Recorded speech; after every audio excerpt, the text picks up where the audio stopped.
እኛ የመጠቀም መብታችን አለን ብለን እንደ ሀገር አንድ ልብ መካሪ አንድ አስተናጋሪ ሆነን ዘር፣ ሃይማኖት፣ ብሔር፣ ጎጥ፣ እድሜ፣ ጾታ ሳይለየን ያለችንን ጾም እያደርነ ለህዳሴ ግድብ ገድበን በራሳችን እውቀት በራሳችን አንድነት መንፈስ በአባይ ወንዝ የገነባነው የህዳሴ ግድብ መጠናቀቁን ምክንያት በማድረግ በጋራ እንደገነባነው በጋራ ደስታችንን ለመግለጽ ነው። ክቡራትና ክቡራት፣ የህዳሴ ግድብ ስንገነባ ያላጋጠመን ችግር የለም።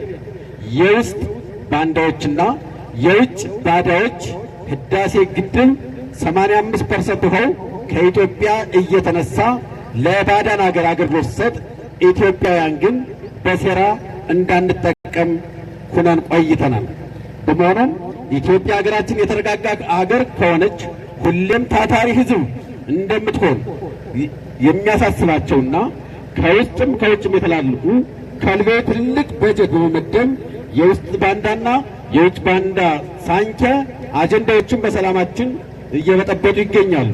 ስለሆነም አንድ ስንሆን ስንተባበር ያይችሉም አያደርጉም አስተሳሰብን እንደሰበርን ሁሉ አሁንም በአንድነት አስተሳሰብ የኢትዮጵያ ጥላ ሳንወጣ በሰላም እንድናለማ በሰላም ልጆቻችን እንድናስተምር ስጋት የሆኑትን የሰፈር ሰላም የሚረብሹ ከኛ ጉያ የወጡ የኛዎቹን ጎረምሳዎችና የኛዎቹን አማራ ክልል ውስጥ አድገው ተወልደው የኛን አማራ ክልል የሚገሉ ጽንፈኞችን ወደ ኃይል እንላቸው ይገባል።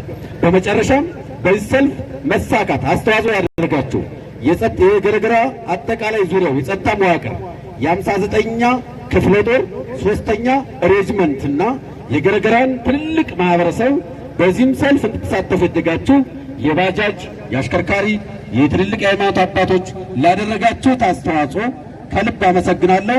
እንኳን ደስ አላችሁ፣ እንኳን ደስ አለን። እግዚአብሔር ያክብርልኝ።